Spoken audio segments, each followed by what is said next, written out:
And now, weighing in out of the blue corner, Josh the Punk Thompson. 100%. And on the other mic, he weighs in from the red corner, Big John McCarthy. Well, hello and welcome to the Weighing In Podcast. Yeah, there's not a whole lot of MMA going on, but there was heavyweight championship boxing from Riyadh, Saudi Arabia, where Tyson Fury took on, for a second time, Alexander Usyk. We're going to talk about that fight. We're going to talk about all kinds of things that are happening in the MMA world, even though none of them are fights. What's up, my man? How you doing? I'm doing good, man. Doing good. Packing up the stuff right now. Kids are getting their shit together, and you're hitting the road. Getting ready for a little road trip. You know, you're hitting the road a little bit. You know, spend some quality time. You know, quality time. Quality time. So, well, at least that's what you want to say before the trip takes place. I like driving. I think you're a little bit the same way. Yeah, hate airports, hate flying. I don't mind the airports as much. It's just I'm someone that needs to be at the airport like 2 hours early. I need to get some food, maybe get a coffee, sit at my gate. Stress. I'm telling you, man, if you could hit that airport, get through TSA just as your plane is boarding, that's perfection. That is, and if it doesn't work, and you're totally fucked. Well, you can be fucked. I'm good. Now, I don't want to have to drive all the way back home. Like for you, right? You live between Knoxville and Nashville, but you're about an hour away from Knoxville. Yeah, I'm over here giving John's coordinates to where he lives. But I'm gonna be like Chael Sonnen with his phone, man. Everyone's all of a sudden showing up. John, you ever piss me off, brother? You're fucked. Oh, dude, I swear to God, you have no clue how bad it would be. The retribution that would fall upon you, you have no concept. I love it, dude. I love it. And I wouldn't just do you. I would like Miss McCarthy, all the kids. Even if the grandkids had cell phones, I'd be giving out giving out those numbers too, man. What, you want their emails? Cool, I got those too. No, no. I think that's fucking hilarious, man. I was watching the video with Chael, and more he did too. It's hilarious. And it was what he did was, if you're gonna sit there and have someone pull one on you, and look at, no matter what, Gilbert got one over on him. He did. Yeah. He just did, because Chael said his thing, and Gilbert was like, "Oh, really? You want to put out bullshit information? I'll put out real information. Boom, here's your phone number." But Chael handled it like a champ. Well, he said it was redemption because he did something like that to somebody else a long time ago. And he's like, I had to roll with the punches. What'd you say? Chad Mendes. There you go. He did this. He did it to Chad, I guess, apparently. Oh, damn. Yeah. And so he's like, look, you reap what you sow, buddy. I got to basically just take it like a man. He did. He did. I think it's freaking awesome. It was. I thought the way he handled it was beautiful. And finally, he's like done with his thing, doing the whole thing with all everybody. Goes, yeah, it's time to go get a new phone. Hey, speaking of Gilbert Burns, I saw that the Colby Covington thing was talked about, and Gilbert Burns is saying, "Hey, man, I'm ready to go. You said you're ready to fight. You've talked about it. Let's go ahead and do it in Miami." You don't think Colby will sign it? No, I don't. Why? Why is that? Because you got to be honest about it, Josh. Take a look. If there was one thing that I didn't talk about that fight, you took all the work, and thank you very much to you and George for doing that. But there was a couple things in that fight. Watching it, first off, Colby took an ass whipping, but he absolutely showed he's a tough human being. He's a tough man. He doesn't fucking whine. During the fight, he's going after it. He's trying, but he was cut in multiple spots. He was cut across the brow, right in here. He was cut inside the actual right where the start of the eyelid, which is what caused them concern. But Chael can say what he wants, and like I said, I love you. He wasn't coming close to winning that fight. He wasn't coming back. No, he was getting the shit beat out of him. The fight was just going to continue on in the direction it was. And you got to be honest. There's a difference that has happened with Colby in that, and we talk about, look, sometimes guys let their careers slide by while they're doing all the shucking and jiving and talking and stuff, and it's great, but you're not fighting. And he hasn't gotten better. He has gotten worse. I'm just going to be, as honest as I can. He has slowed down. He's not as fast. His entries when he tries for a takedown, it's just not as deep. He doesn't get where he used to get. And all of those things are going to work against him in anybody he fights. And if he fights Gilbert, I'm not saying that, does he want to take Gilbert down? It's not an easy position to be in. I'm not saying that he can't and that he cannot get away with, possibly not getting submitted, but he is definitely putting himself into the crock pot because it's hot. He's going to be putting himself in a position where you look and you go, man, that's, on the feet, Gilbert has more power. Not a doubt in my mind. And I think he has the more speed. So it's no different than what, the fight we just watched. Speed is a killer when it comes to fighting. And the faster guy and the guy that is, we talk about being stronger and bigger. And, the Tyson Fury, fight shows that. It's not the stronger, guy, bigger, more powerful guy that wins most of the time. It's the guy who is in shape, can go rounds without stopping, without letting off the gas, which Colby can do, and the guy that's faster. But Colby was getting tired in the fight with Buckley because he's having to work harder. And that's just part of what happens as you get older as a fighter. Yeah, when I look back at the Colby Covington fight, I said this on that show, is his window of opportunity to be elite. Gone. It came and went within a 2-year period. And that's pretty much common for almost every top level fighter. Now you're building your way up to being elite, but once you get to that title shot, that's kind of your peak of elite. Once you win the title, that makes you a little bit better, as most fighters will tell you. Once you win the title, you feel that 10%, 5%, 20%, whatever it is, it makes you feel like you're invincible. I speak from experience. I fought Gilbert the second fight feeling invincible. That's why that fight was so good. I felt like he couldn't hurt me, even though he rocked me a couple of times. I felt like he couldn't hurt me. I felt like in the 5th round when Hav goes, you need to finish this fight if you want to keep your title. I went out there in that first 2 minutes and literally laid it on the line as much as I possibly could. And I got tired, but you got to keep pushing. I don't see the eliteness out of Colby Covington anymore. And people were trashing on him. I am not a Colby Covington fan when it comes to his trash talk and his shtick and all that. I'm not. Okay. Except for walking out to Hulk Hogan's song and ripping his shirt. Kind of cool.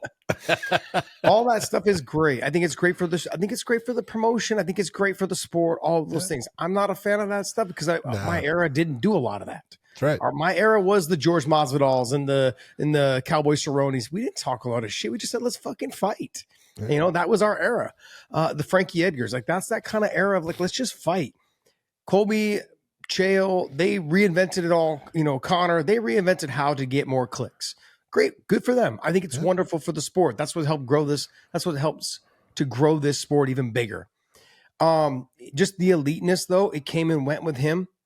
And I have a tendency to believe that when you are a wrestler, it comes and goes a little bit faster. And fucking Randy Couture fucked it up for everyone. Like you said. Every show I'm putting out there, Randy Couture is the fucking person that has created this goddamn misconception that anyone can do it. Yeah, people in their mid 40s can keep fighting. No, it's not true. And I know that Colby's not that old, but look, it's definitely hard to wrestle at a high level and get those takedowns against top tier fighters.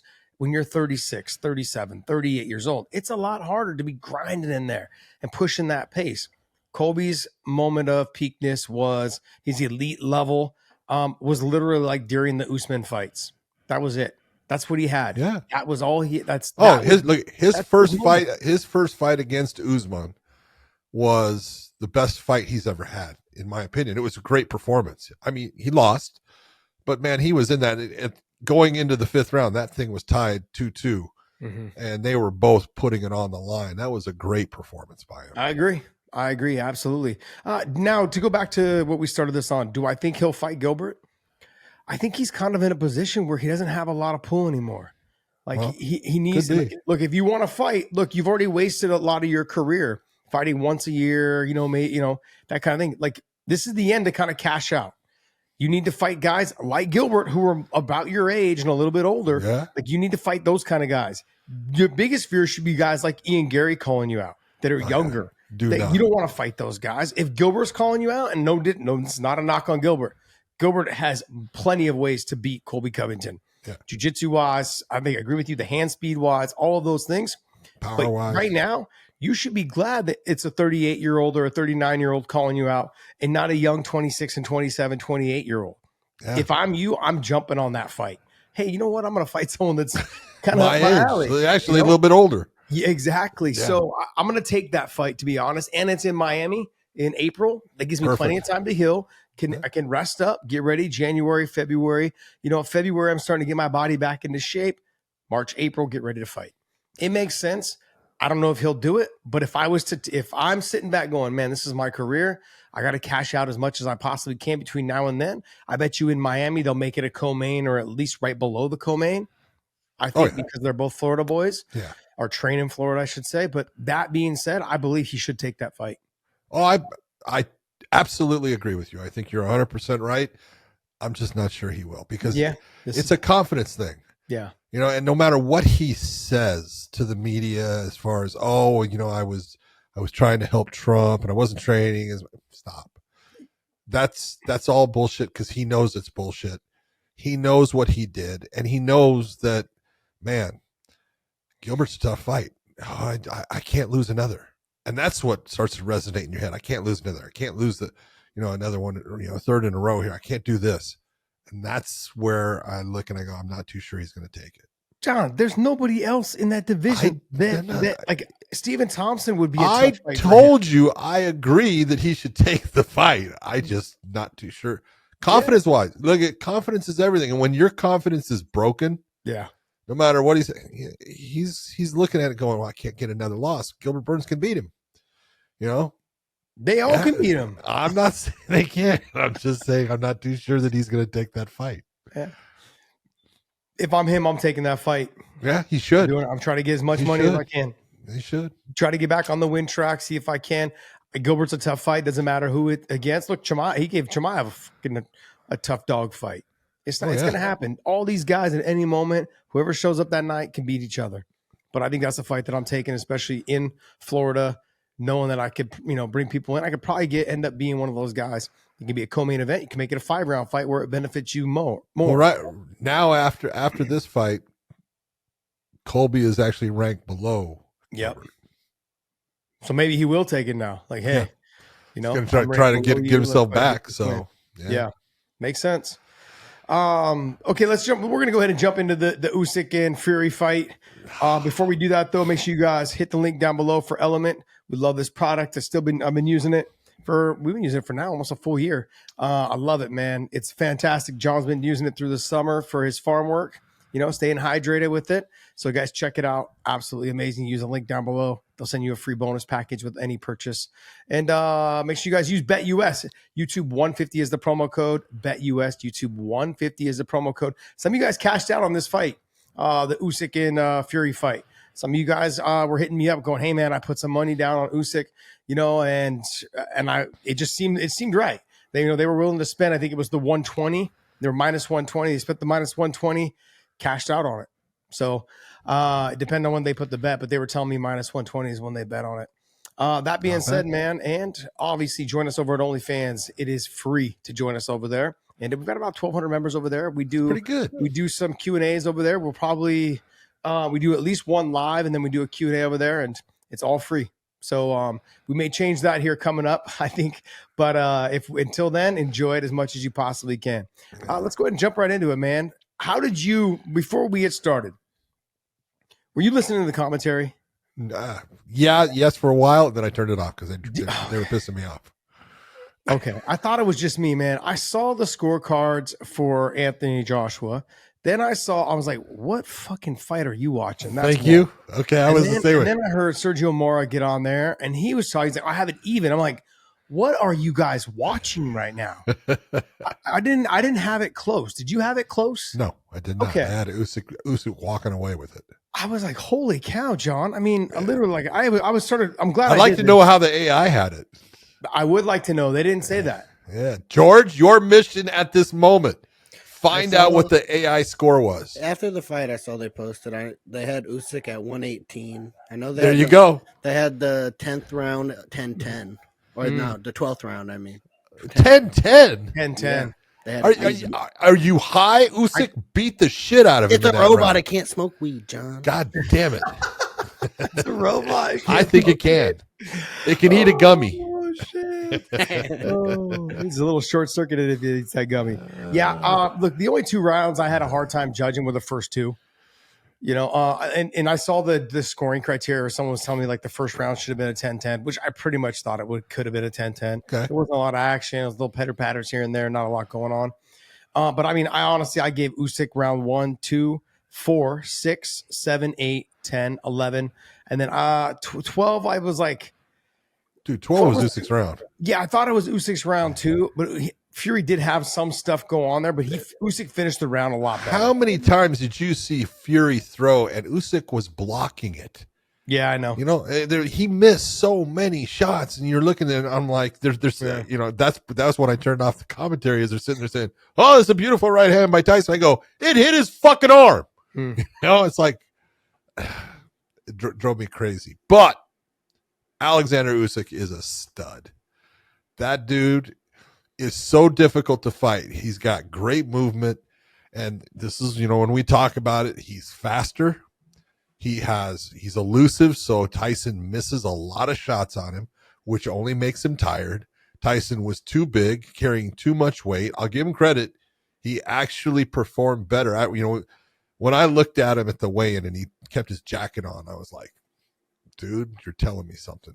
Why'd you spend 3 months away if you weren't going to get yourself in tip? I felt like he was in good shape. It's just he carried too much weight. Because too many times he was getting backed up, and he knew going into this fight, I can't let him back me up.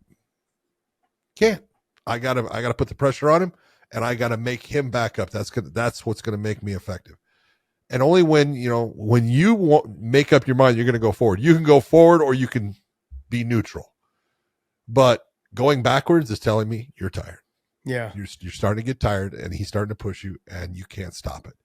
And that's what it seemed like to me. You know, I just looked at it, and you know, his corner. You know, I would turn on the sound when the round ended to see what his corner would say and stuff, and they were telling him, you know, kind of the right stuff, but they were kind of trying to cheerlead him. They were cheerleading him, trying to get him going and stuff. And it was like, yeah, you're just not the guy that's going to end up beating Usyk. He's got your number, and he understands how to stand in front of you when you throw. He usually starts it. He knows your counter, and then he's countering your counter, and he's landing. And he landed at a much better percentage. He landed more shots. He easily won the fight. I didn't think it was close. Yeah, I didn't think it was close either. I'm going to give a little example, like from my career with the Nate Diaz fight. I was expecting Nate to be a lot faster. He was so long, and I got out there, and everything seemed so slow. There was actually a moment, like straight out of like a cartoon, where he threw a punch, and I moved my head offline and moved it back, and I actually got hit by the punch on the way back. That's how that's what I felt like I was watching tonight, John. Yeah, honestly, it was. You know, because I got a habit, right? When you're training, you're like, move the head offline, zip, come zip. back. I'm going back. And then try to counter off that. I literally moved my head offline, came back, and he hit me. The punch that I saw leaving when he loaded up and went. And I was like, okay. That's what I felt like I was watching tonight. Usyk was was that the thought process that went through your head at that moment? Okay. I would have been like, are you fucking kidding me? No, I was like, what the fuck? I mean, in my mind, I was like, seriously, I just got hit by that. Yeah. It was one of those like, shit, how did I get hit by that? Yeah. I saw it coming like I saw it. I got out of its way, and then I brought my head right back into it. Yeah. I thought about it a lot after the fight. I was like, it made me realize, funny. I was like, man, you really, it's like straight out of a cartoon or out of a movie or something. Yeah. But overall, like this fight, Usyk it didn't have to do too much. He pushed the pace. They came out, started a fast pace, which I thought favored Usyk as the fight went on. Usyk came out and just like, look, I'm going to set the tempo right off the bat. I'm going to touch you. The first 2 rounds, to me, it could have went either way. I had Usyk winning both the first 2 rounds. Then I saw Anthony Joshua's thing, and I was like, wait, he had it to Fury. Like, what fucking fight are you watching? And then he went in. It seemed like him and I were the exact opposites on the scorecards. Dude, he had the fight 115-113. He had it just 1 round difference. It's like, no, sorry, I don't know what you're watching, but yeah, but you know, Sergio Mora, he started singing a different tune towards the end there, rounds like 9, I think 10, 11, 12. Yeah, but in round 6 and 7, he goes, no, I have it even right now, 3-3 or 4-4, whatever it was. He had it even. I'm like, nah. I didn't see it that way. But regardless, at the very end, he started singing to a different tune. Like, yeah, Usyk's running away with this and this and that. So overall, I was pretty damn close on the scoring, which made me feel better, about the decisions. But the speed, the movement, the feints, the speed, which led to the movement, which then ended up making Fury reach, made him pull his trigger. And when he pulled the trigger, it made it easier for Usyk to slide back, come back in and counter with something. He did a great job. Just fantastic. This is what I would have expected to see, though, out of Fury. I wanted to see him grab, hold, hang, do all those things. He tried. I think he tried, and that was one of the big differences in the fight is Usyk did not carry his weight hardly at all in this fight. He made sure that he didn't allow Fury to hang on him, and I thought that was a really smart difference in tactics from the first fight to the second. That should have been the number one thing that Fury was doing. Look, if I'm going to keep you all the way out with the long range jabbing, that's fine. Okay, and then if you're all the way in, I'm going to hang on your head. A couple of times he tried to cut behind the head, uppercuts, he even hit a backhand on him. Did you see that? Yeah. I was like, you cheating son bitch. Little gypsy box in there. It was nice. So, fantastic though. I mean, look, this is what you wanted to see out of the two best boxers, I think, right now in the world. You got Dubois that was there. Who else was there? Anthony Joshua was you've got guys that are there but there's none of them are on these two guys' level. I thought, and I insinuated this the other day. He jumped in the ring after the fight. Dubois. Dubois? Yeah. I mean, he's got a fight coming up though with Parker, I think, right? Yep. Next. Joseph Parker. Yeah, he's got to get past him. So if he gets past him, then we'll Joseph Parker is a very tough Australian. But Dubois is he Australian or is he? Is it New Zealand? No, it's either New Zealand or Australian. I could screw that up, but I thought there was another. Maybe I'm thinking there was another Parker name from South Africa. From long ago, yeah. Fuck Klitschko. I thought maybe you never know with heavyweights, man. They stick around for a long time because they don't have to worry about running. Hell, they were talking about Klitschko possibly coming back. Yeah, shouldn't do it. No. But hey, when the money's out there, man. When you have the money that Turkey is putting out there, yep, I think I'll take part of that. Yeah, I mean, I wonder if they're going to start to. This is what I heard, that they're going to start when Dana gets involved into boxing, that they're going to start to put together 3 and 4 fight cards, 3 and 4 fight cards where there's good cards together. Because if you think about it, right, you're going to put 2 or 3 fighters on there, 2 or 3 good fights on there that people really care to see. Your pay-per-view is going to skyrocket even more. So there'll be a little bit more money to spread around. Now, I don't know how much more money they're going to get out of people because you only have a certain amount of boxing fans, true fans, but you're going to have to hit people from other countries. You get an Australian on there, get an American on there, get a UK fighter out of there, get everyone that you can get, a Japanese fighter. Now you're hitting every market that really pays for pay-per-views. Yeah. And then you guys can cash out. But we'll see, man. I'm looking forward to seeing what boxing has in store now that Turkey's kind of trying to take it over. Dana apparently is being involved. De La Hoya was obviously there tonight. You got Eddie Hearn being there. That means Dana and Oscar will be working together soon. That's going to be classic. I'd love to be in a fly on the wall in that room. Fucking awesome. Good stuff. But overall, how'd you rate the fight? I actually thought it was fantastic. I thought the amount of activity from two heavyweights and what they did, I thought it was a great fight. I gave it a 9 out of 10. Yeah, I would say so too. I would say so. I'm in that 8.5 to 9 range. Okay. I would say. Yeah. But overall, good fight. The only reason why I said that I wouldn't give it, the only reason why I probably wouldn't give it more than a 9 or 8.5, somewhere in there, is because it was kind of one-sided. And I mean, you would never have thought that listening to the commentary, but I mean, I had it one-sided. It was a pretty, like I said, rounds 1, 2, 4, 6, 7, 8, 10, 11, and 12 went to Usyk. I really just had Fury winning 3-5. Like 9 rounds to 3-5. Yeah. And you could, like I said, the first 2 rounds, you could have given 1 or 2 of those rounds to Fury and would have evened it out a little bit more. But I still had Usyk kind of running away with it. Good stuff. Yeah. George, what else you got for us? This is just a personal question.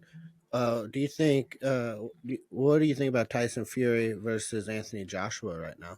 Both coming off of losses. You think I would love to see I would love to see that fight. I think that's a fight that has been bounced around forever, but it seems like, Eddie Hearn does not want that fight, and he hasn't wanted that fight for a long time. And I'm being honest, I don't think it's a good fight for Anthony Joshua. The way he fights compared to the way that Tyson fights, I think Tyson is a hard fight for Anthony Joshua. And but we'll see. I would love to see it. I think it's a great, if you're going to go and put two guys together, it would be a great matchup, one that I would want to see. But I don't think Eddie Hearn wants to do that. Where does Andy Ruiz fall into all this? He's I kind of feel lost. Just no one seems to be talking about him. Yeah. What is he like? I want to say his record's like 41 and like 3 or 4 or something. Yeah, no, he's Maybe got even only less like than 3 that. losses. Yeah. Yeah, I'm like, I mean, I guess we got to get past this whole like, oh, he's not undefeated anymore. He's trash.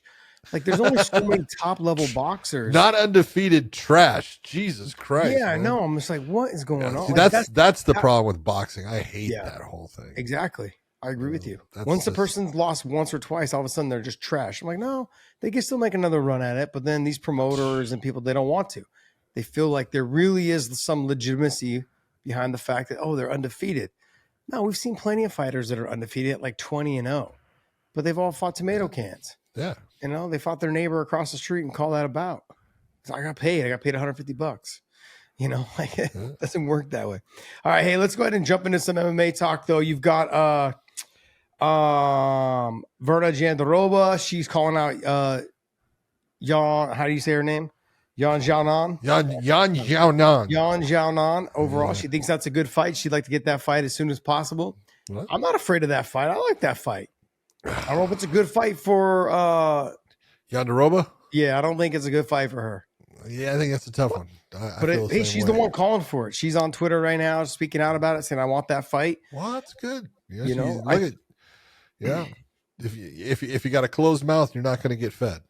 So This is very true. I just look and say, well, you got to pick your poison, and that's she's ranked what, second in the weight class at this point, Mhm. maybe first. I don't know, but she's really improved, and her defensive wrestling has gotten way better. Mhm. And her confidence is better. I think it's just going to be stand up wise, she's a lot sharper than Verna. Verna's looping shots, kind of diving for takedowns and looking to get the fight to the ground, which I don't blame her. She's got great jiu-jitsu, but it's going to be a difficult it's an uphill battle for her, in my opinion. It is, but she sees it. That's pretty much the only person in front of her.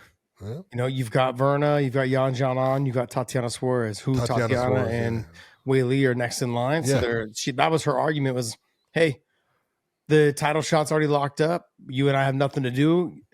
Yan is ranked number 2 and Verna's ranked number 3. Makes sense. The fact that she's calling for that fight, though, she doesn't have to. Yan's already had her chance. It says a lot. Yeah, she's trying to be out there proving herself. I admire that about her. Because in the men's division, they ain't doing that shit. They're like, hell no, man. I'm going to wait 4 years for my title shot. Fucking, I'm ranked number 2. Fuck We've no, seen a I'm lot of waiting. waiting for things lately. Yeah. It's not working out well for people. No, it's not. John, and then I had something else too. There, I was seeing something. Brandon Royval versus Brandon Royval versus Manuel Cape. Got that Okay. one. Manuel Just Cap- throwing this in there. Go right ahead. Go right ahead. I thought you were transitioning, buddy. I was trying to help Oh, you okay, out. okay. I was going through our news session here. That I was looking at the news thing, so I had it in order from the top down. But it's okay. Brandon Royval versus who? Manuel Cape. Cap. Good fight. It is a good fight, but I don't. I'm being honest. I like Cop, but he's not well rounded enough for to be real successful against Brandon Royval, because Brandon's not that guy that's going to be diving for takedowns, and he's good in the stand up. I think obviously Cop is very good. He's got good technique. He's fast. He's got power, but Royval tends to get into someone, and that's when he takes body lock takedowns and things like that from the clinch. And if he gets him down, he's way better on the ground. Yeah. So that's a tough fight. Yeah, Royval's got the longer limbs, like that longer body style. That's great for MMA. Yep. And he's going to be able to stay long with the jabs in the boxing, be able to stay long with the kicks. Manel's going to have to jump in, jump out. He may get caught on the way in and the way out. I'm not sure you want to wrestle him. If you do wrestle him, maybe back out, stand over him and try and do some ground and pound and then back away, let him back to his feet. But then you're dealing with the length again. Yep. So it's kind of a lose-lose. Like you're the shorter stature guy. You're more explosive. I think Yeah. he's the faster, more Oh, he's explosive fighter. definitely. But I mean, like jumping in and jumping out to cover that distance could put you in a lot of harm. So look, overall though, I think it should be an exciting fight. What Manel's got to do though is, man, focus on the fight. Yeah. Your fights where you're in there, you're talking to people, you're doing this, doing that. I think it's cool. Like fighters have done that before in the past. But I also feel like you're one of those fighters that probably shouldn't be doing that, because there's the fight. He has anger issues. Yeah, he's got and it. that can take away from you fighting a smart anger, fight. John. I think it's a little bit of just issues. There's He gets something about angry. him, man. He gets angry. Did you see the Izzy thing? mad. He's like, yeah, why the fuck this motherfucker called me out? Oh yeah. Adesanya, fuck you too. What? Why are you mad at me? Yeah, it must be over the Kai Car France thing. Like I'm friends with Kai. Yes. That's the only thing I can think of. I couldn't think of anything else. No. Overall, it should be. I mean, look, I'm looking forward to the fight. Manel's got to make sure he stays focused. Can't afford to drift off in the middle of the fight. Start talking to Dana. Start talking to people in the front row. He's got to focus on him. Rival is dangerous, tough. If he gets that win, I mean, there's not really much keeping him from the title shot then, because I think Royval is ranked number 1, number 2, somewhere in there. Yeah, he's number 1. Yeah. So if he beats Royval, he puts him right there in that mix. I'm going to go ahead and touch on this. So from MMA Uncensored Plus, which is like they've got a bunch of different sites, all usually called MMA Uncensored. Or MMA Censored. Yeah. Got it. They basically said, my dream opponent is Khabib. I would 100% defeat him, from Ilya Topuria. Stop. Stop. Go ahead. I'll let you talk on that so people don't think I'm just being biased. Well, it's first off, look, Ilya Topuria is so good. He is. But what he thinks would happen in the stand-up is not quite what would happen. And what he thinks would happen on the ground is definitely not what would happen. When you are a guy he's got good jiu-jitsu, he's got good ground game, he's got decent wrestling. Khabib proved that his wrestling for MMA was better than everybody's, because everyone knew what he was going to do and they could not stop it. Nobody. That right there tells you how fucking dominant he was in that area, when they know exactly what you're going to do and they still can't stop it. Okay. I think Ilya is a fantastic fighter, but the other thing is he's not near as big as Khabib. Khabib's way bigger. And you take a look at the amount of control that he's able to put. Topuria would get taken down, and just systematically the fight would start to fall away from him being able to win it, by the shots that he's going to end up taking, by the amount of just output in trying to defend himself and trying to do something back, and then getting up, because that's Khabib's whole trick was, oh, you want to get up? Go ahead. Get up. Here, let me introduce you to this canvas one more time. Okay. Oh, you want to get up? Go ahead. Because he knew you were burning energy doing it. He was allowing it. He was dragging on you as you're standing up to put pressure on you. And as soon as you got up there, here's a mat return. Boom. Yeah, go ahead and get up again. And he knew it was just a matter of, I'm just draining your gas tank to the point of, I'm going to beat you down. And, if Topuria is talking about the Khabib that started in the UFC, he might have had a chance. Not the Khabib that was at 29-0 when he left. It's funny you brought up when he started, because everyone's like, oh yeah, well, who was his first fight against? Khabib? The older guy. Was like an old wrestler guy. Old wrestler guy.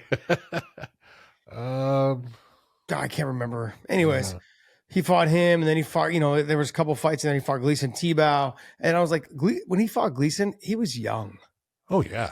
Yeah, it was like his second or third fight in the UFC, something along those lines. Like, he was young. And if you see the way he physically matured, sorry, he physically matured going into that title run. He just looked like a completely different person. He was physically just filled out. He started like being able to more so manhandle people. Fantastic the way he did things, control, all of those things. He had all that when he was younger, but he was dealing with guys that were men. And so he was struggling to hold them down, which is he was comfortable with. He was okay with that because he could mat return them. his conditioning, his cardio, the way he pushed. I look at Ilia Topuria and I think, like you said, in the younger one, possibly he could have had a chance. That one that made the title run, no chance at all. Belarus. There you go. Yeah, I think that was his first fight because they were both wrestlers. I remember that was because Kamal Belarus was. this element's good. But Belarus was a guy who fought for the title in WEC and stuff. Mm, If you recall, I he do fought. recall. He fought against. Oh man, now he just left my fucking. Benson. No, Arizona though. God damn it. I'm blowing it. Leonard. Nope. No, Leonard's No. not Arizona. It was God damn it. What was it? She not a steel trap anymore, man. I'll tell you, 70 man, years it's old, just blowing it. 86 years old now. Yeah. Jamie Varner. Jamie Varner. Oh, Jamie Varner. Yeah. Oh, he was out of the Bader camp, wasn't he? He was out of Arizona. That's why I was saying. Yeah. So. Him and I were scheduled to fight a couple of times, just never came to fruition. There was talk between him and I fighting in the WC before Strike Force was around. All right, hey, before we jump into this next conversation, make sure you guys use the link down below to purchase your Element right here. Element. Use that link down below. Let's send you a bonus package. Also, subscribe to us over at OnlyFans. And BetUS promo code is YouTube150 for 150% bonus on your first deposit and 125% bonus on your next 2 deposits. Oh, John, I'm going to read this to you, and I want to get your honest opinion. please Does don't. this make you upset, or does this not make you upset? Or do you think he has a reason to have this to feel this way? Okay. I kind of I'm a little bit on his side, a little bit. I just also I got to go against some of it too. So here, Brian Battle. I did my very best to make weight. I squeezed all the juice I had out of me, regardless of the fact that Randy Brown took the fight. Absolute dog. He's a fucking gangster. But that being said, you can't talk to me about 4 pounds and talking about it being this advantage. No, you took it. All the excuses at that point, we just fight. Once you agree to fight, it is what it is. Okay. I agree with him in a lot of it. In that, look, you have as the fighter who is up against him, you have the right to say, no, I'm not taking the fight. Okay. Because you are going to end up taking money either from his purse, which is it's only 10% because they take 20 for whatever reason. They give 10% to the commission, which is, I've always thought, Stupid. bullshit. Can we vote on that to get rid of that? Just like I'd vote on that fast. Can we vote on that? Yeah. But the whole thing when he's sitting there and the 4 pounds doesn't make a difference. It's not the 4 pounds of weight that makes the difference. It's the not losing the 4 pounds of weight that makes the difference. It's not, he says he's squeezing out every drop. Nope. Because it's those last bits that you're squeezing out that are the ones that kill you. Mm-hmm. And I'm not saying I want to see him squeeze it out because it's unhealthy and I don't like it, but that's the part that is the difference. Not the 4 pounds as far as you going in and you weighed more. You guys are going to weigh close to the same, the night of the fight. But it's not losing those 4 pounds that is the difference. That's what can be the difference between you having gas at the end of the fight in the 3rd round and not having gas. And so that does make a difference. So, I agree with him. Hey, once, you decide to fight, you got to say, okay, can the fighter say, hey, I think it made a difference? Yeah.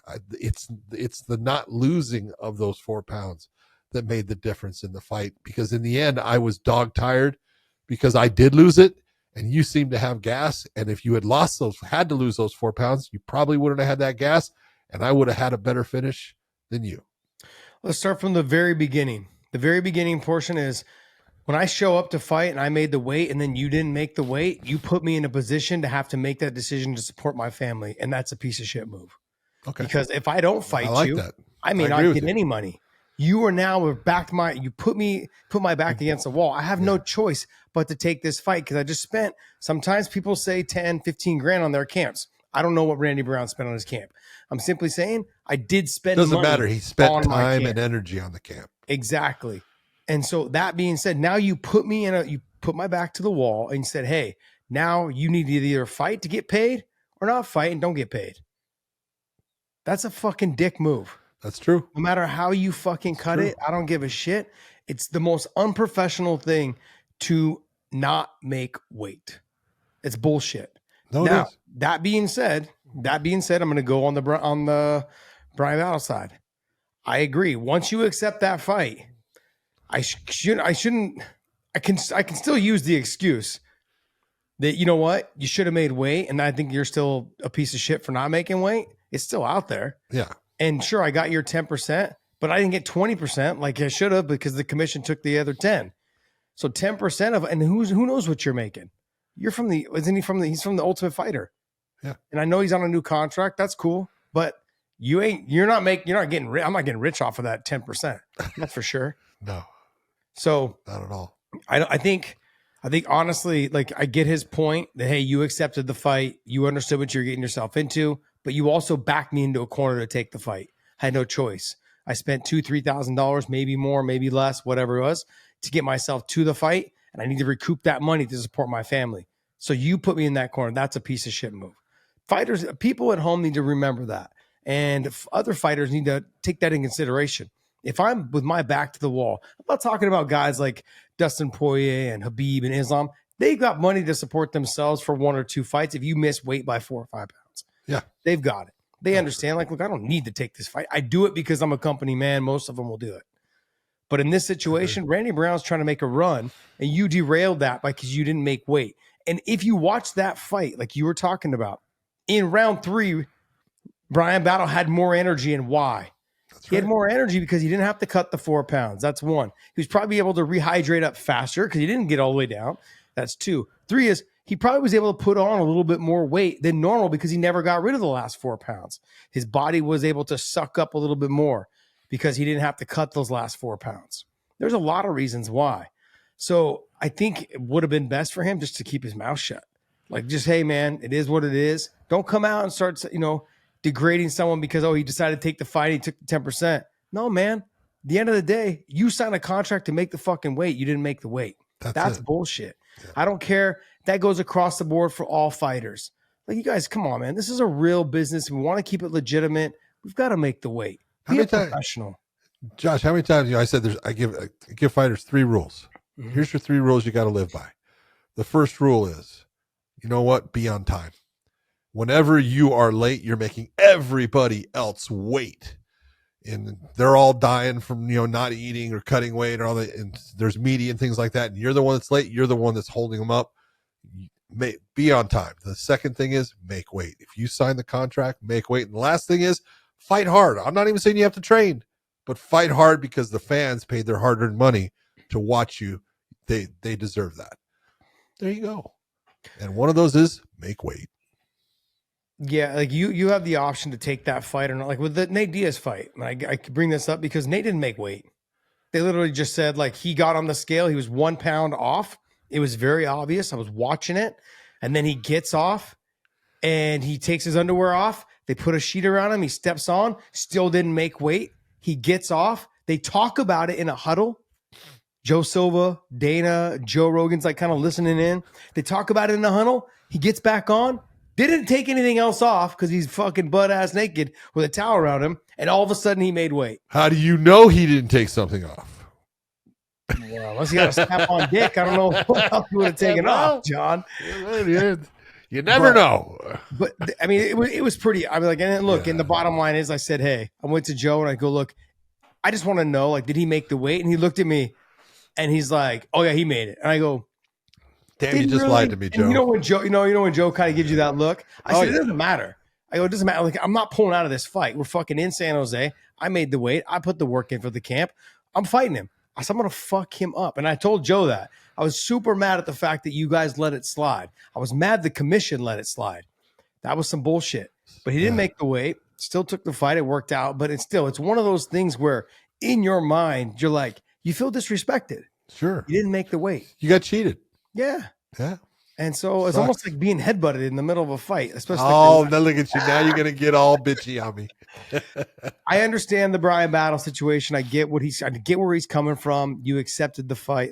I feel that should more apply for like injuries. Like, hey, we asked you were injured or whatever it was, a week or two out or whatever it is. You could have pulled out of the fight, but you chose to keep fighting. I don't want to hear those excuses anymore. Yes, yeah. I always look at it. Look, because you stepped on the scale too many times that week to not know exactly where your weight is. And I don't know who in the UFC is monitoring their weight, but they always have somebody, because it used to be Burt Watson used to monitor it. And so there comes that point where if I'm going to have a hard time making this weight, you should be going to your opponent and saying, hey, I'm not going to make the weight. So let's meet at this weight. That way I know I can make it, and see if your opponent can do that, because that way they're at least not having to put out all the pain and misery of cutting weight, in that way. And it can be a catch weight, and the UFC does it all the time. Bellator used to do it all the time. Strikeforce used to do it all the time. It's something I always say weight doesn't matter as far as being in the official category, for any fight other than a championship fight. Mm-hmm. It doesn't matter. It really doesn't. As long as you guys both fighters agree, hey, we're 170-pound fighters. We're going to meet at 174. Okay, so what? Doesn't matter. As long as you both agree on it, it doesn't matter. Yeah, I agree with that. I understand that portion of it. I know what you're thinking. You like to use the mental and the physical. Mm-hmm. I want you to suffer. Yeah, because I want them to suffer. I want to see if they can make the weight. I know that if they've made it, that means that they're ready to go. If they didn't make it, that means maybe they're not ready to go, but then that also means I feel like they're cheating. Maybe they just didn't put the effort in to make the weight because they knew that this was going to be a tougher fight than they wanted it to be, so they're going to try to get any edge they can. That fucking pisses me off even more. But then that puts me in a mindset of like, you're fucking cheating. Now it makes me upset, and then when I fight that way, it ruins me. It makes me want to fight harder, which means that instead of fighting at a pace or like at the pace that I want to control and being smart about my fight IQ, I fight stupid. I'm like, nah, screw you. I'm going to fight harder. I'm going to fuck you up. And it becomes a problem mentally. Like, I really feel disrespected when you don't make weight. It drives me nuts, man. It drives me crazy. Kai Bahalo was asking for a fight. Nobody in 185 is really wanting to fight him. Can't seem to get a fight. So he said, hey, it seems that the middleweight division is a little messy right now. What do you guys think about going up to a light heavyweight and face a top 15 guy? What's your thoughts on that? I love the fact that he's looking at it. Like, he just had a fantastic fight against Cannonier. He had a great performance. He got the win. He looked really good doing it. And I love the fact that he's saying, well, look, no one wants to fight me now at 185. I'm willing to go up to 205. I'll go to 205. It doesn't mean I'm not going to come back to 185, but I want to be busy. This is what we've been talking about, Josh. Yeah. This is that whole thing of, don't make people put you in a position where now you're letting your career slide by because you're waiting. If you know that, hey, look, I walk around, I'm comfortable with fighting someone in the 205 division as long as they're within this range of, where they're at. I'll take that fight. I'm good with it, and I like the fact that Bahalo is looking that way. I don't like the fact. I don't like that at all. And the reason why I don't like it is I would rather lose this. Why is he not fighting in his own weight class? That's one. Because look, he can still fight backwards. But he can fight those guys that are behind him. Those guys would love to fight him. Can he? Fluffy Fernandez would love to fight him. Paulo Costa might want to fight him. Brendan Allen might want to fight him. Brendan coming off of a loss. I think Kai doesn't want to fight anyone below him in his own weight class. Because, I get it. There's a mess up above him. Yeah. You got Imavov, Whitaker. Whitaker's probably recovering from the chin or the teeth. Imavov is fighting next, I think, against who's he got? He's got a tough fight. Imavov. Yeah, he does. I can't remember. Is it Adesanya? I think it's Adesanya. Izzy. Okay. So he's fighting Izzy. Whitaker's out. Sean Strickland's got the title shot. Chimaev's kind of in limbo because he can't get a visa. So you have this whole thing that's there. You got that damn thing down. Yeah. But here's my thing, though, John. You go to 205 and you suffer a nasty knockout by a bigger guy. Yeah. What's the point? Like, at least if you lose in your own weight class, you can still make that run back up. You lose and take a nasty knockout by a 205er and you come back down. You may not have lost a spot in your 185-pound division. Now you're not the same. Like, go ahead and let's keep building. You fight whoever you need to fight. There's fights for you to be had. Now, maybe they're injured. But look, him and See, Kai, I wouldn't mind watching him and Hernandez. I wouldn't mind watching him and Brendan Allen. Wouldn't mind watching Vettori just called out for a fight the other day. Can't seem to get one. Fight Vettori. I mean, there's fights to be had that are there. I'm not sure if they're within his time frame of when he wants to fight. I wouldn't, if I'm his manager, if I'm his family and friends, like you're on the rise to being in that top 2, top 3, and maybe a potential title shot. Yeah. Let's not put the weight on also. Fight one fight and then have to come back down. We've already kind of seen what's happened with some guys before in the past. I know you don't say it applies, but Max Holloway. That doesn't apply at all. Coming back down, it applies, That John. does It not 100% applies. It absolutely does not. He put the weight on The properly. big thing that, and I agree with you on this, the big difference is Max is a 10-pound difference. This one is a 20-pound difference. That's even more so. That's an element you can look at and say it is a lot of weight, but as long as he goes down and he fights someone I think is within the realm of a good opponent for him, I don't see a problem with it. Well, who's your idea of a good opponent, man? Fucking Carlos Ulberg, fucking Khalil Roundtree, and Rakic and Jan Blachowicz are like 6'3", 6'6", just fucking animals and killers on the feet. You take a knockout by those guys, fuck, I'm just gonna just wrap you up and send you off. You're done with your career. No, you're not. But you know what I mean? Like you may go back down to 185 and not be the same fighter after suffering a nasty knockout from one of those guys. Yeah. And you're so young, so talented. You have a chance and opportunity to make that run. And look, if I'm taking a look at this, not that Sean Strickland is old, but he's been around in that mix a little bit. Izzy's been around obviously for a while, being the champion. You've got Chimaev that's there lingering. Whitaker is getting older. Like Imavov is still young there right now, but like Kai, you're kind of in that top 3 mix as Izzy and Kai's ranked 6, right? Yeah, he's ranked 6. Yeah.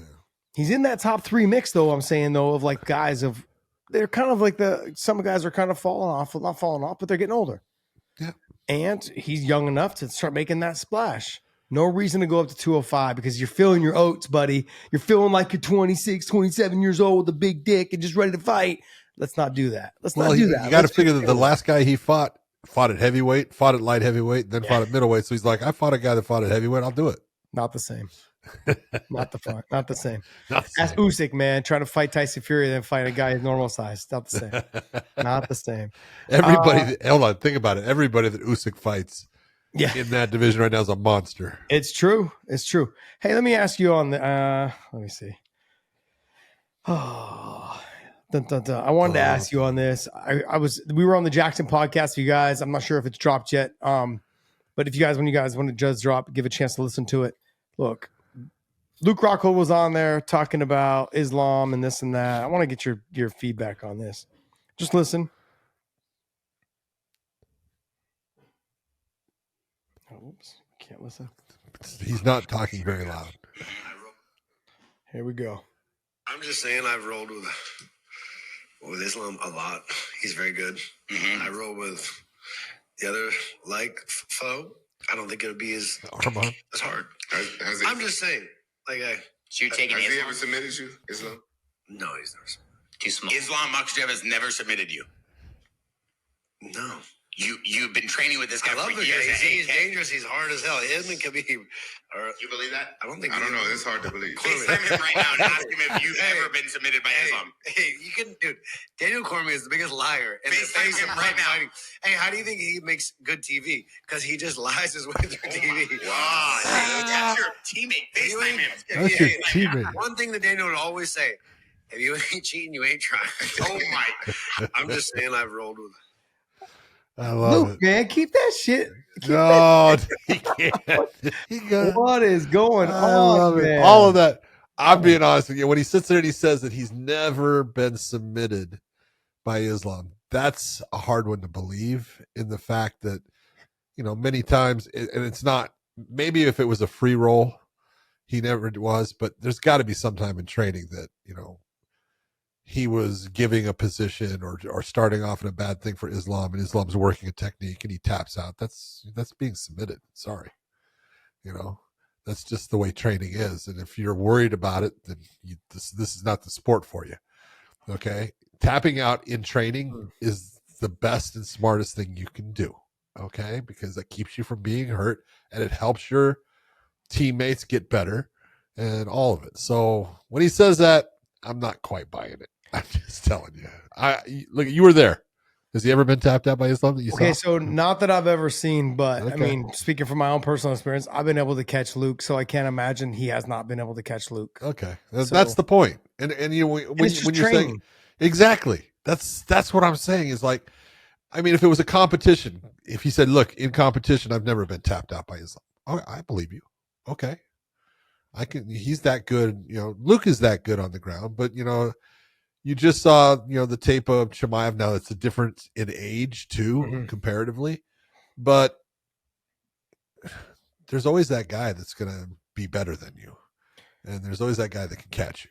And I would say that I would believe that somewhere along the way, Islam has caught, and then he's saying Habib never caught him. I don't believe that one either. Well, see, I can believe that one. The reason being is because Habib, like we see in his fights, he doesn't chase submissions a whole lot as much as he looks to do damage. Like when we spar with him and work with him, and he would really just control you, beat the shit out of you, hang on your head, make you almost want to just fucking give up. Islam is somebody that he's chasing submissions. He's got slick submissions. Yeah, he's slick, man. I try to tell everybody this a long time ago that Habib's jiu-jitsu is really good. He's good. Like people are like, oh, how is he off of his back? If you take him down, he's horrible. No, he's good. No, he's damn good off his back. He's just never there. Yeah. But he's damn good. I've like in scrambles or taking him down and got this kid right to the sweep, right back up to his feet. Doesn't matter. He doesn't settle there. He understands what he's got to do. There's no like I'm going to hang out down here. It's not doing that. Islam is somebody that he'll hit X guard sweeps. So he'll find his way. His hook sweep is really good at getting to the top position. And when he gets to the top position, he's chasing submissions. Whereas Habib is control, beat your ass, like just pound your face in. Islam's trying to pass. Islam's trying to chase the side choke. He's always working to try to get to that mount position, whether it's mount, whether it's armbar, whether it's side choke. He's always trying to get to that side control or 3/4 mount, whatever it is to do work and damage. I mean, they're different fighters. So I can believe the Habib not catching him in a submission. The Islam one I have a harder time believing. Just because I know how damn good Islam is. Now let's go to the second part. What he said about his teammate Dan Cormier. DC knows what makes good TV, baby. That's it. DC's a liar. I love it. I mean, it's funny though. I've had so many conversations with DC. He's gotten people that work for him now that do a lot of research for him to make sure that he's caught up on everything he needs to know on athletes and fighters going into it, which is what he should do. Absolutely. I know in the if you're not going to do the research yourself, pay someone to do it. Well, let's be honest. Like guys, like and Chael knows this, and Chael will steal your ideas. You'll be talking about it, and I'm like, yeah, we're talking. Come on. About it.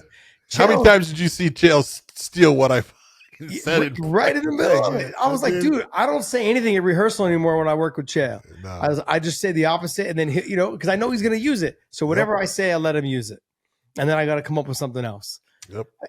But that's the relationship I have. That's the relationship a lot of us have with Chael. He's just a good dude, man. I love it. It's funny. It's hilarious to me. We laugh about it. But you just got to know what you're getting yourself into. DC is just good for TV. He understands. He understands the game. He knows how to make people laugh, and he has fun with it. And he does a great job on the mic.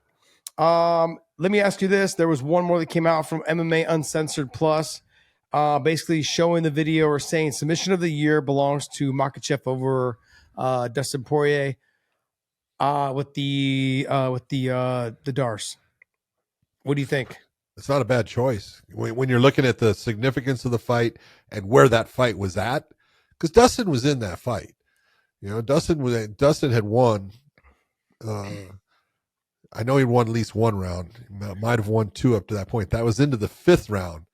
And when you're the champion and you get a submission on someone like Dustin Poirier and finish the fight with it, that's a hell of a submission, because that is not easy to do. People are slippery and wet. And that was a slick takedown that he got him on. Go ahead. That to me is what made it the submission. It was the whole way that he got to it. Yeah. He went right from that where he fought up he hit the single leg. He got sat to his hip as well as Dustin. He sat Dustin to his hip, but he also got sat to his hip. So it became a scramble of who could get up. He came out on the half guard almost and then came up on the ankle. Yeah, exactly. And you could just see how he basically just shoved the foot down between his legs and then spun it out to the side. And that made Dustin spin out and go to all fours. He jumped on the front headlock, was able to muscle it over, kind of get to the position, readjusted, hit the choke, and then finished from there. Step back over the legs. I thought it was how it all came about. And like you said, the significance of the fight, where they were at in the fight in the fifth round, the fight being a close fight. I think I had it 4-1 for Islam. Well, 3-1 because it was. Oh, sorry, 3-1. Yeah, sorry, 3-1. I had it 3-1, and that fifth round was a tough round for Islam. He was struggling a little bit. I mean, Dustin came and he was out. cut. You got to figure he had a good cut on his forehead and everything. So that elbow definitely opened him up. There was all kinds of things, and there was a lot of pressure on at that time. And to get that submission the way he did, but it was, and it wasn't a fluke. He set that thing up from the beginning with that, just the perseverance of getting that ankle and being able to go into the takedown from there. It was just beautifully done. So. And the last thing we're gonna leave you guys with, but before we show you this last thing, it's a little fun. I'm gonna send it over to George so we can actually put it into the edit for you guys, and you guys can view it while we're talking about it. But I'm gonna show you guys on camera as well. But before we do that, make sure you guys purchase your element with the link down below. Make sure you guys go to OnlyFans, subscribe to us over there. It is free. And like I said, John and I do a live chat over there to get closer with our, no pun intended, to get closer with our fans over there. different kind of closeness. Yes. And make sure you guys use YouTube 150 for your promo code at BetUS, 150% bonus at BetUS if you use YouTube 150 and 125% bonus on your next 2 deposits if you use that link, YouTube 150. Promo code, sorry. John, I'm going to show you this. Did you see the Karate Combat knockout? Oh, the one with the capoeira kick? Yeah. Holy cow. But I'm going to go ahead and send it over to George, and then I will actually then post it, or actually show it to you guys right now. Sorry, I'm trying to do all this off my phone real quick. But yeah, that was a beautifully executed kick, and it landed solid. It was awesome. Here we go. Let's see. Yeah, look at this. Well, bam! Oh, damn, man. You saw that dude was flashed when he was going down. He woke up hitting the ground, but man, that was a beautifully executed. Wow. Man. Yeah. George, you ever get out of hand, buddy, I'm doing that shit to you. Okay? I've already done it podcast a couple times. George, if I tried to do that shit to you right now, I'm so old, but I'd just fucking spin around and fall. We'd both turn to dust. That'd be hilarious. I'd love to see John try and do a one-handed little capoeira kick. You used to be able to do it. You used to be able to do it? Oh, yeah. We used to screw around with that shit all the time, man. That's hilarious. Yeah. I could never imagine you're 350 pounds trying to move like that. Let me tell you can pull your groin doing those things because your leg starts to split out more with the weight of it. It's like, you got to stretch first. John, I pull my groin all the time. I never get hurt. All right, guys. Hopefully you guys enjoy this show. And we are going to do, because it is New Year's Eve, or not New Year's, Christmas Eve on Tuesday. So we're going to try to do a show on Monday night. There you go. We're going to try to do a show on Monday night. It may be just John by himself. I'm driving out of town. So it may be just John by himself. I will try to make sure that I can join. But I know, look, you guys got a lot of me last week because John wasn't there.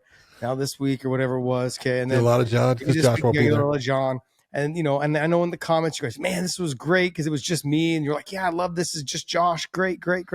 Now, you know I'm lying, right? I don't care. I got murdered in the comments, man. Like, did you? Fuck yeah. There's no John. Screw this shit. I'm done. I'm out, man. Unsubscribe. That's bullshit. All right, guys. Hopefully you guys enjoy this show. And man, nothing else to say. I want to say, I guess I'll see you guys before Christmas, maybe. If I don't see you guys, Merry Christmas, on the road. Everyone. Be safe. Please don't drink and drive. Be safe. Spend time with your family. Enjoy these moments because they're very precious and very meaningful. And I would get like a little emotional. But hey, go away. Merry fast. Christmas, everyone. Really, yes. Merry Christmas. And if I don't see you, Happy New Year's. John, everyone out there, I hope you have a fantastic Christmas week here coming up. Whether it's Christmas, Hanukkah, whatever, I don't care. Spend it with your family. Those are the times that are special, and we will see you.